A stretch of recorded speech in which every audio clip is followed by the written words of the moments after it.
Ben ritrovati al nostro consueto settimanale di approfondimento Pineta. Oggi il reporter prosegue il nostro filone informativo di approfondimento sull'ambiente, sulla tutela ambientale. Abbiamo visto che c'è un rapporto ben preciso tra ambiente e clima, non solo perché in caso di alluvioni poi abbiamo visto le conseguenze molto spesso tragiche, ma altresì c'è anche un problema di variazione del microclima. Dunque su questo punto potremo essere più precisi con altri approfondimenti specifici nelle prossime trasmissioni. Si parla adesso di privatizzare addirittura le montagne, come il caso del Pian del Cansiglio. A tale proposito, per capire cosa sta succedendo, il sottoscritto si è recato a Venezia, in centro storico, in occasione di una dimostrazione contro queste idee di privatizzare le montagne, di vendere le montagne, praticamente sono riuscito a intervistare due noti ambientalisti, noti anche a livello nazionale. Uno è il professor Michele Boato e l'altro è Vittorio De Savorgnani. Dunque possono partire subito tutti i nostri servizi.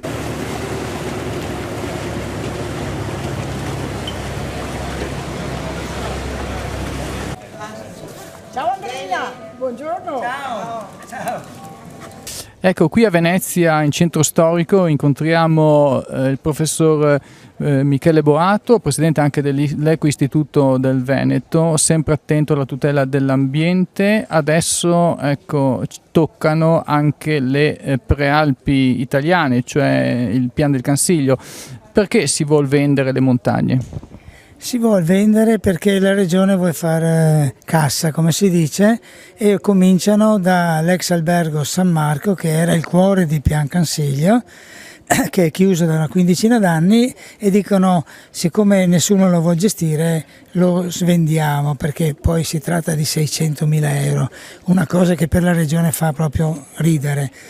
Ma invece è pericolosissima questa cosa, perché se tu cominci a vendere un pezzo del demanio che da 1000 anni è demanio, ecco che c'è in fila una quantità di altre persone che vorrebbero comprare la fattoria, per esempio il rifugio Santo Osvaldo, oppure un pascolo, oppure farci un parcheggio, oppure il comune che vuole farci un'altra cosa, e diventa pericolosissimo. Quindi noi diciamo no, perché anche tra l'altro c'è una persona che si chiama Marsiglia, che rappresenta una società che vuole prenderlo in affitto questo albergo. L'ha già chiesto da 2 anni, ma la regione non gli risponde, non gli dà nessuna possibilità.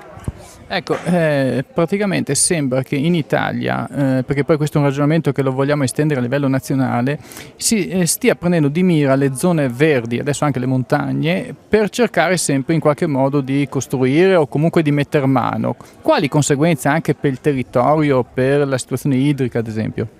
Guarda, lì la situazione è sempre stata di una grande attenzione, perché la regione sta gestendo questa foresta con molta attenzione al fatto che non vengano tagliati troppi alberi, che ci sia una ripresa, insomma che non venga dilapidato il capitale forestale.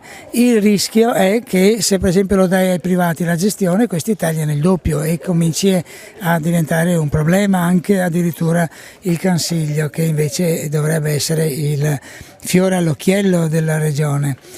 L'altro rischio, ma credo anche dell'Italia del nord-est, perché è un bellissimo posto. Certo, e l'altro rischio era quello che siamo riusciti a fermare negli anni scorsi, perché sono 30 anni che noi ogni anno facciamo una manifestazione per il Cansiglio a metà novembre attorno a San Martino. Era quello di fare, come hanno fatto a Piancavallo in Friuli, di fare impianti di risalita che si collegano a Piancavallo e che avrebbero distrutto una quantità di migliaia e migliaia di alberi e inutilmente, perché Pian Cansiglio è bellissimo, Piancavallo è diventato un deserto e desertificare anche quello sarebbe stato veramente un disastro. Sì, infatti cioè, veramente fa pensare questo ragionamento. Oltretutto è anche una zona culturale storica, perché sappiamo quante battaglie a suo tempo sono state fatte in quelle zone. Su questo io darei la parola a Toio De Savognani di Monte Wilderness, che in Cansiglio vive e che ti può dare veramente una risposta sulla sua importanza storica. Ecco, là abbiamo proprio un abitante di quel posto che io innanzitutto ringrazio. Abbiamo anche l'ospite, questo bellissimo canino che ci tiene compagnia. Ecco, il rispetto anche degli animali come dell'ambiente, ecco, sono tutti questi valori che noi di questa emittente cerchiamo di amplificare, di cercare insomma di diffondere. Ecco, come si vive in montagna, come si vive in particolar modo lì in Cansiglio, in Pian del Cansiglio? Beh, io in Pian del Cansiglio lavoro ormai da più di 30 anni, i miei nonni erano cimbri, quindi il mio legame con questa area, con questa foresta è molto profondo. Ma ci sono molti modi di vivere la montagna. C'è chi pensa di aver diritto per sopravvivere di imporre all'ambiente qualsiasi sacrificio, quindi le piste vanno bene, le piste da sci, i villaggi turistici vanno bene, il taglio pesante del bosco pur di ricavare reddito per vivere meglio va bene e così via. Se ragioniamo così facciamo fare al Cansiglio la fine del Montello, che alla fine della Repubblica era un bosco di roveri bellissimo, importantissimo, è stato ceduto alle comunità locali, ai bisnienti, e adesso abbiamo il Montello ma non abbiamo più il bosco di roveri, che avrebbe un valore storico enorme. Quindi bisogna saper calibrare l'utilizzo del territorio rimanendo in equilibrio tra conservazione per il futuro, per le generazioni future e qualità della vita.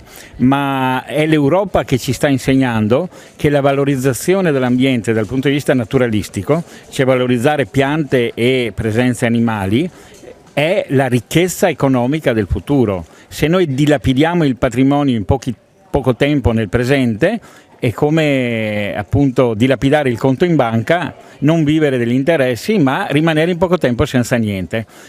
Noi ambientalisti, noi associazioni, siamo per la conservazione del patrimonio e perché le comunità locali vivano nel territorio di montagna ma senza alterarlo profondamente, che poi l'esperienza ci insegna che quando si investono grandi capitali non vengono dalla montagna, vengono da fuori, quindi i montanari sono ridotti a fare da comparse, da salariati di basso livello, se non appunto stagionali, poco pagati eccetera. Quindi il più delle volte è un inganno che lo sfruttamento della montagna, parlo della montagna, vada a favore dei montanari.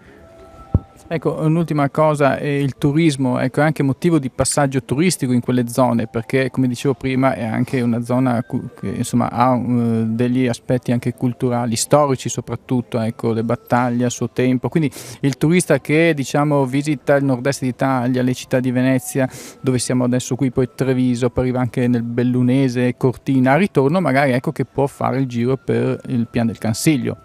Assolutamente sì, anzi diciamo per fortuna e purtroppo allo stesso tempo, perché siamo in un momento di confine, di spartiacque, il Cansiglio sta diventando estremamente interessante dal punto di vista turistico e quindi questo, come è successo per le coste nei tempi passati, è diventato oggetto di forte interesse per chi ha grossi capitali da investire. Quindi siamo proprio nel momento in cui decidiamo la sorte del Cansiglio. Vogliamo privatizzare, dare in mano ai grossi imprenditori che ovviamente devono, impegnando grandi capitali, devono avere o tentano di avere dei grandi ritorni, oppure indirizzare lo sviluppo verso un utilizzo più sostenibile, più democratico, cioè vuol dire diffuso, non l'economia dei grandi alberghi, dei grandi complessi e delle grandi stazioni turistiche, sciistiche, ma il turismo degli agriturismi, delle guide, degli accompagnatori, quindi un turismo gestito dal basso, più democratico, ma che conserva i caratteri ambientali per cui quel turismo è nato. Stiamo rischiando di perderli.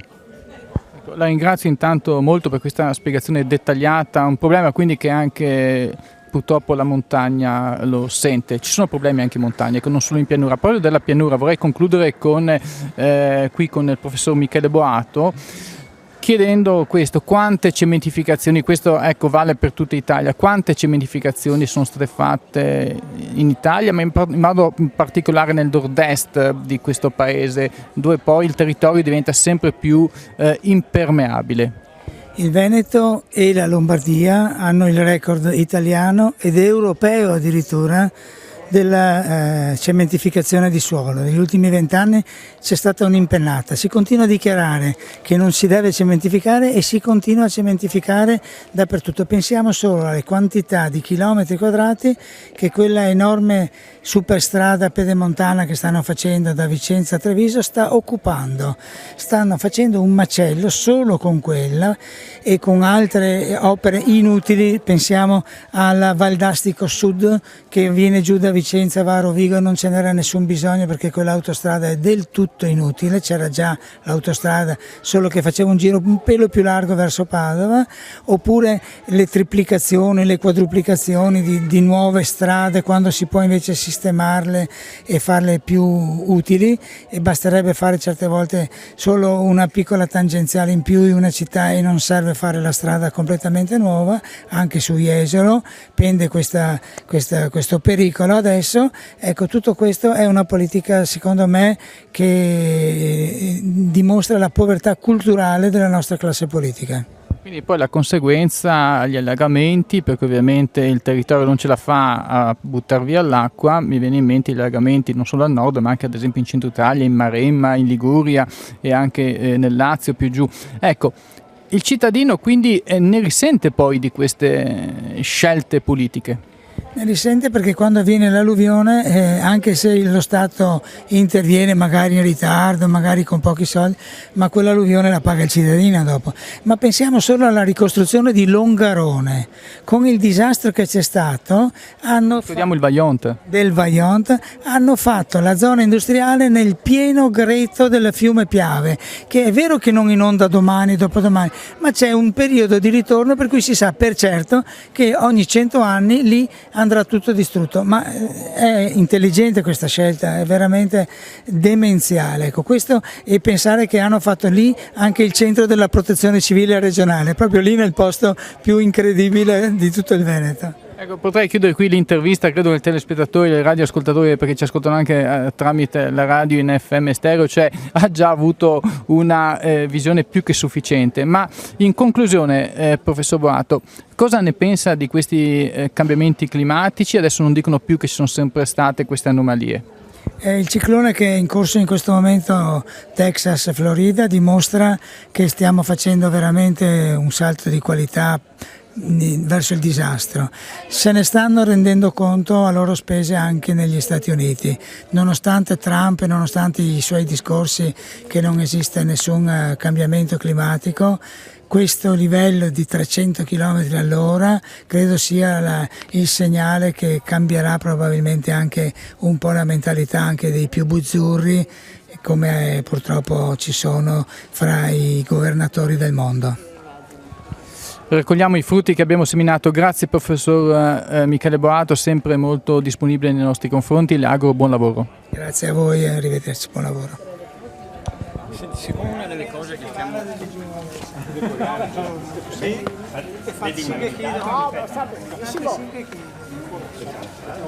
sarà 85.